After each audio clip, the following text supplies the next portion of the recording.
Антарктида 1860 жылға дейін жан-жануар бар жып-жылы жер болған. Бұған дейін естідіңіздер ғой, Антарктиданың астында қала бар деп айтады, тағы бірдеңе деп айтады, Антарктида неге жасырады деп.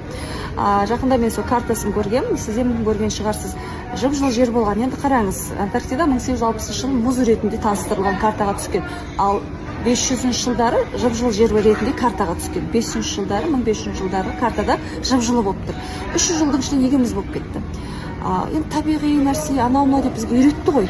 Осындай әуелден солай болған деп. Бірақ ғылымда аталып кеткен, дәлелдеп кеткен нәрселердің барлығы шындық емес. Біріншіден осыны білейік.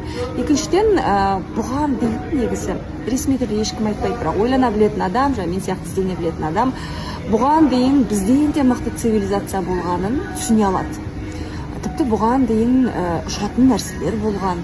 Мысалға, буддизмнің несін алып қарайықшы.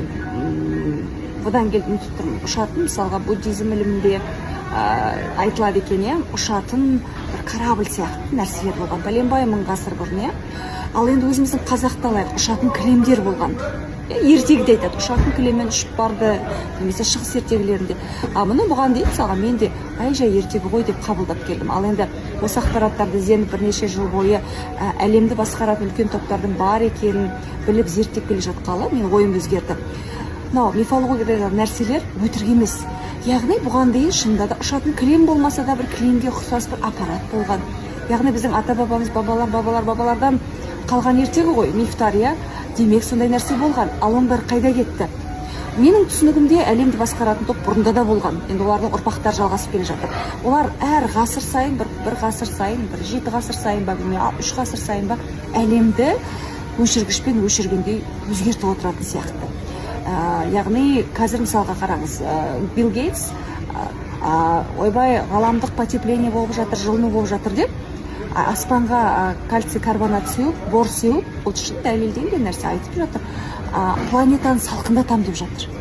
Ғалымдар айтады, егер салқындатсаң, мұздықтар, керісінше мұхиттар тасып, әлемде ашаршылық болады, қой деп жатыр ғалымдар. Ол айтады, жоқ дейді. Не қараңызшы, демек осы Гейтс сияқты адамдар бұрынғы заманда да болды деп ойлаймын. Яғни осылай Антарктиданы қолдан жасаған болу керек.